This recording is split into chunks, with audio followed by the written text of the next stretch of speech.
জলপাইগুড়ি ভুয়ো নার্সিং প্রশিক্ষণ সেন্টারের কর্ণধার মূল অভিযুক্ত শান্তনু শর্মাকে বুধবার আবার জেল হেফাজতের নির্দেশ দিল জেলা আদালত।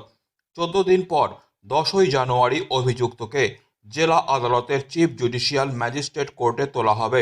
অভিযুক্তের বিরুদ্ধে ভুয়ো নার্সিং প্রশিক্ষণ সেন্টার খুলে অসংখ্য ছাত্রছাত্রীদের কাছ থেকে লক্ষ লক্ষ টাকা তোলার অভিযোগ রয়েছে।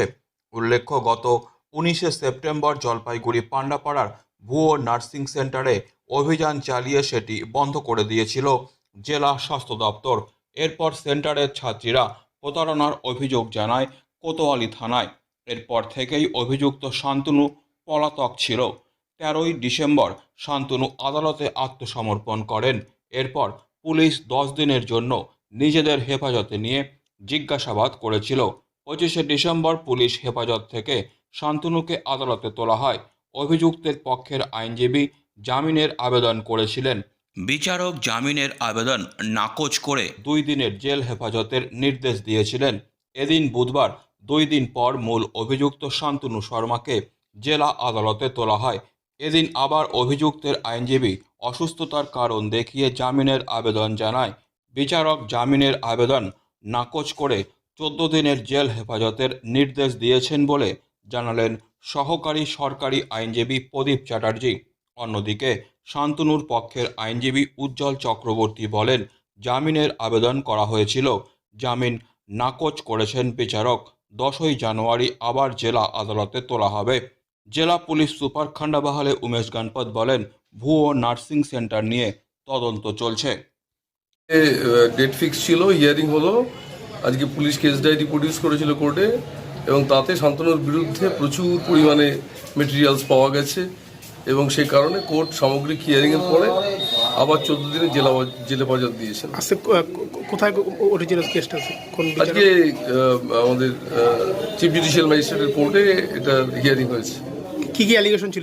অ্যালিগেশন ওর বিরুদ্ধে হচ্ছে যে ওর নিজস্ব ডিগ্রিটাও জাল এবং ও যে ধরনের কাজকর্ম করেছে বিভিন্ন সাধারণ চাকরি প্রার্থীদের কাছ থেকে যারা নার্সিং ট্রেনিং নিতে চায় তাদের কাছে প্রচুর পরিমাণে টাকা পয়সা নিয়ে এই ধরনের জাল ডিগ্রি দেওয়ার বন্দোবস্ত করছিল। মানে ওনার আইনজীবীরা কি আজকে বেলমুখ করেছে? হ্যাঁ, বেলমুখ করেছে। অসুস্থ প্রচণ্ড পরিমাণে এই ধরনের গ্রাউন্ডে বেলমুখ করেছে। এই আর তারপর বিচারক কি বললো? বিচারক সমস্ত দেখে শুনে রিজেক্ট করে দিয়েছেন, যেটা গুরুতর মামলা, এখনই জামিন দেওয়ার যোগ্য নয়। সুতরাং আবার জেলে হেফাজত হয়েছে। পরবর্তী হিয়ারিং 14 দিন পর। বলছি উজ্জ্বলবাবু, শান্তনু শর্মার আজকে জামিনের আবেদন করেছিলেন, কি হলো ফলাফল? আদালত কি বলল? আজকে আমরা চিফ জুডিশিয়াল ম্যাজিস্ট্রেট জলপাইগুড়ি, সেখানে আমরা we have filed a bail petition praying for his bail before the court. Our submitted bail petition before the learned court totally had been heard. The opposition, that is the PP Council, also submit their statement. They have their own version of opposing the bail prayer filed by us. After the full hearing made before the learned Chief Judicial Magistrate, finally the concerned Honorable Magistrate came to the conclusion to the effect that today the filed bail petition on behalf of accused Shantanu Sharma is rejected.